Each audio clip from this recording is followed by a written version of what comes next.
Solo Leveling is currently one of the biggest animes right now, having 2 seasons, with a second season ending in March of this year. Now, throughout and after the show's runtime, there's been a lot of mixed perception, if you want to call it that. Some people think it's the best thing to have released, some people think it's mid, and some think it's the worst thing to ever exist. So in this video, I'm gonna give a semi-casual review of both seasons, exploring the positives, the in-betweens, and the negatives. I've rewatched the show twice now to really put my thoughts into perspective, and to go in-depth with some opinions I have on the series, since some of my opinions are going to require a bit more of an explanation than others. So with that being said, if you do enjoy this review, make sure to like and subscribe. I wouldn't also mind having a thoughtful discussion in the comments after watching this video, whether you love or hate the show. I also have a Twitter as well, check it out. Now, this video will be sliced into 3 sections: the good, the average, and the bad. I highly encourage you to listen to all portions to really get a thorough understanding of my opinions. So first, we'll start with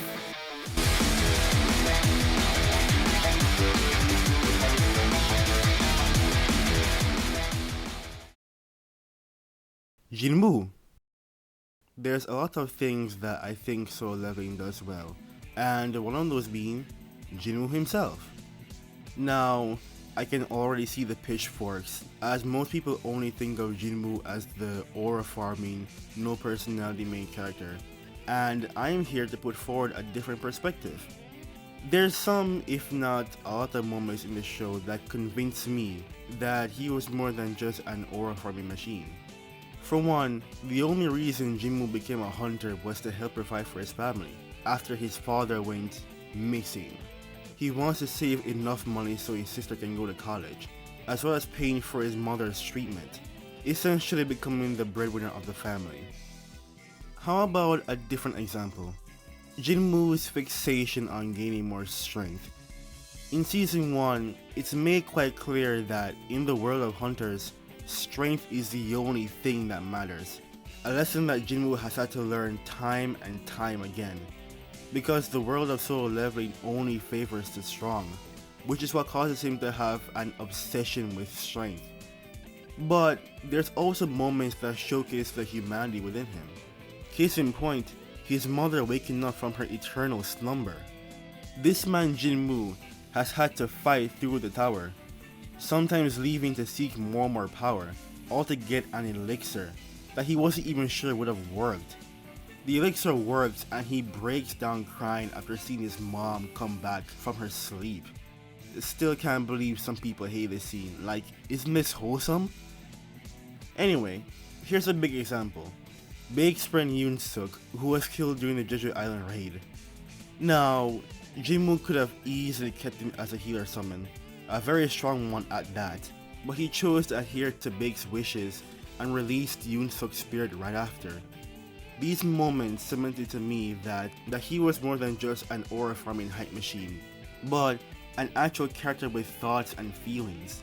These moments in a way humanized him, or showcased the humanity underneath all the aura and stoicism. Although I say these points, I do think that Jinwoo in season 1 is a bit better than he is in season 2, because we have some introspective moments with him that we don't see as much, if at all, in season 2, which is probably why people view him as having no personality at all. I have shown some moments in season 2 that show character, but I don't think they come too close to his moments in season 1, I guess besides this scene. Now, even with all of my blabbering, does this mean that Jinwoo is some complex, misunderstood deep character? No, he's very simple. All I have done is just highlight moments that show Jinwoo as an actual character and is more than just an aura farming self-insert. And his simplicity, I believe, is more than enough. He's very fun to watch. Now, with that being said, I think it's time we move on to our next point. The world building.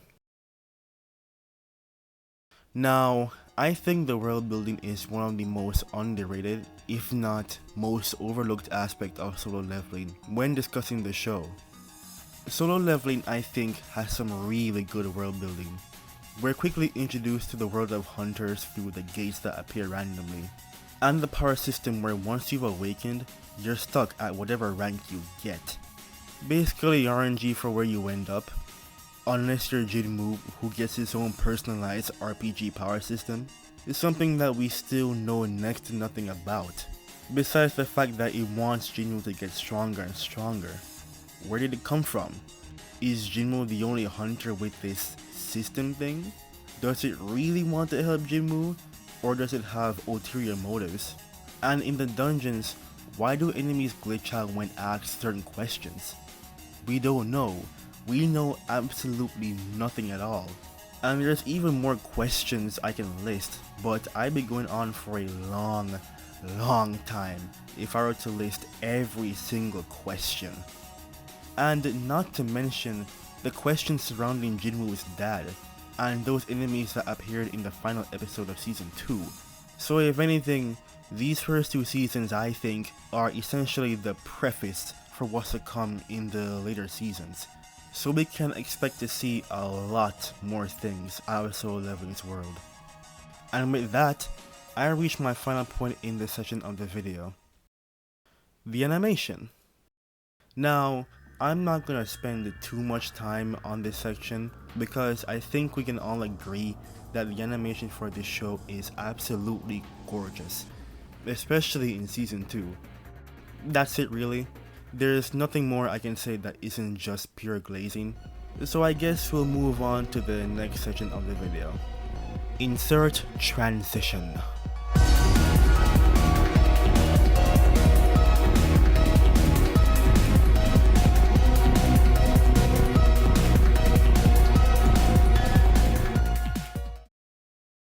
The side characters.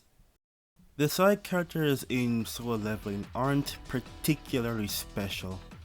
They're all likable, and some even have their own mini stories to tell, but there's nothing really more than that, which is why I put them in the average section. They're not good, but they're not bad either.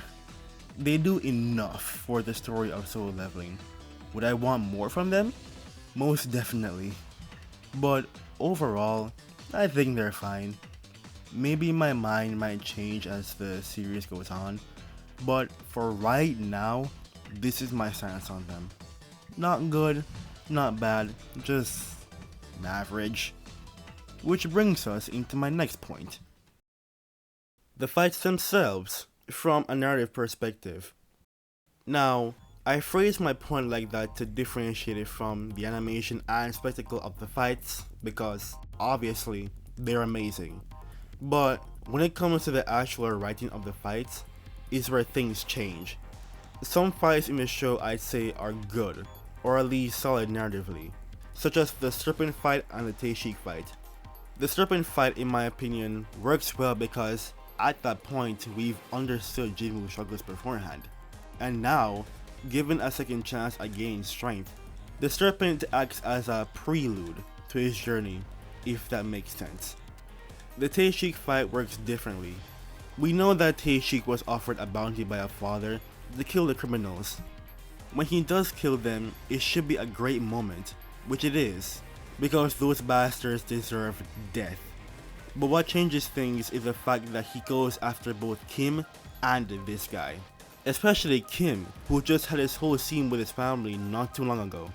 And he leaves them both for dead until Jinwoo and gang arrive. And we find out that he just enjoys killing people. And Tae-shik's speech to Jinwoo reinforces the importance of strength, and for Jinwoo, how it can change you.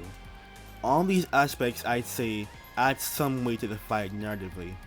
It's simple, but effective. But then, you have fights such as Cerberus, Igris, and Baran that don't work as well. Cerberus' fight was a fight I thought Jinwoo would lose. The system shop didn't give much help, all the tactics he had didn't work, and how does he win? He becomes really determined.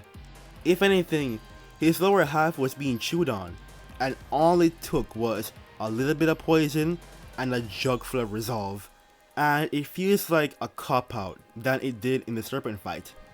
I think this fight would have been a great lesson for Jinwoo to not just blindly rush into situations like these without a plan first.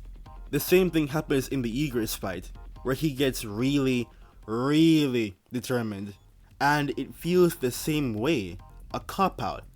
I'm not saying it's not cool, but it does feel like a cheap way of killing Egress, especially since he was quite stronger than Jinwoo. And Baran. Now, I don't like it not because Jinwoo gets determined, but more so that Baran doesn't really feel like a final boss. He feels more like any other enemy Jinwoo has had to fight. Still a great fight animation wise, but doesn't really carry much narrative weight.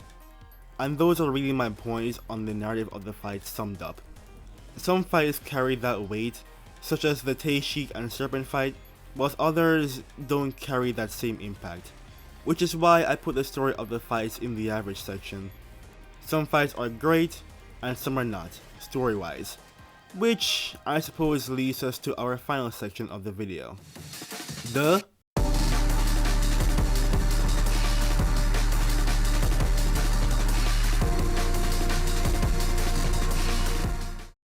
And by bad, I mean things that aren't good in my opinion, but don't kill the show for me.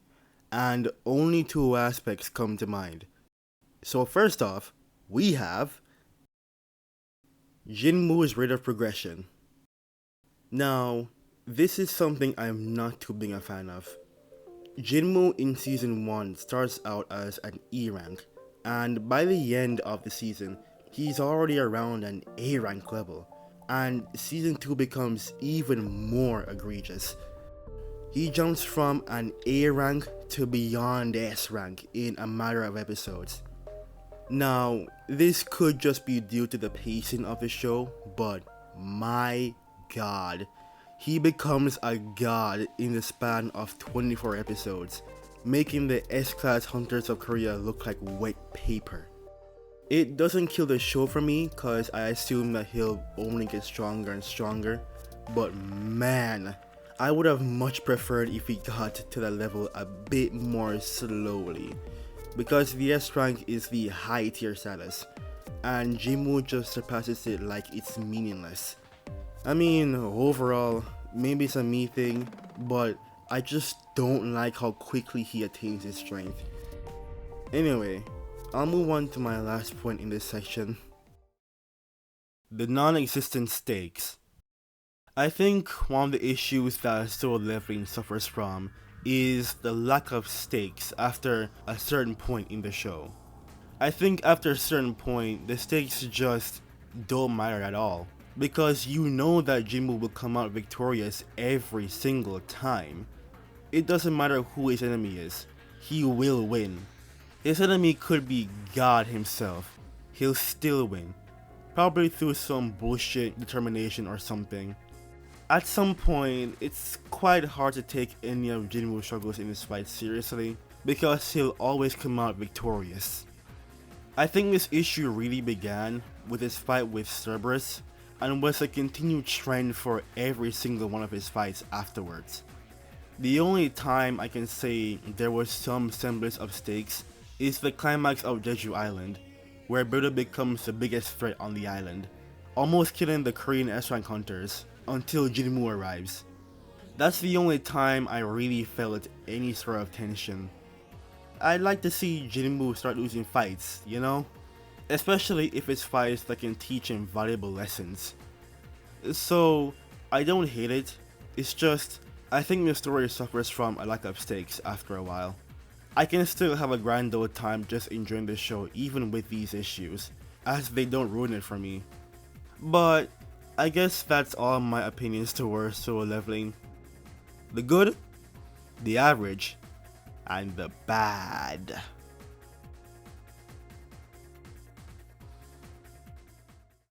Solo Leveling is one of those shows that you can sit back, relax, and have a good time with, without needing to think about anything really. Ultimately, it's a power fantasy, with a really cool MC that does really cool things. The plot's simple, the writing's simple, and that's fine.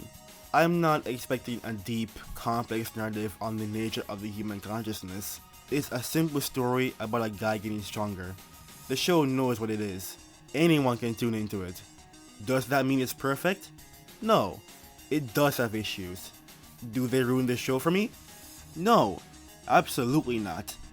No matter how hard I may try to hate it, I just can't. It's impossible. Which leads me to giving it a solid 7 out of 10. It's not perfect, but damn, it's enjoyable. I'm looking forward to season 3 and beyond, and I hope you all may have gotten a different perspective on this show. I mean, looking back at this video, it does feel like one of those in defense type videos, which wasn't my plan, but if you see it that way, just know it was unintentional. Anyway, I've been yapping for a while now. So with that being said, I hope you all enjoyed this video. I'd love to hear your thoughts on the show in the comments down below.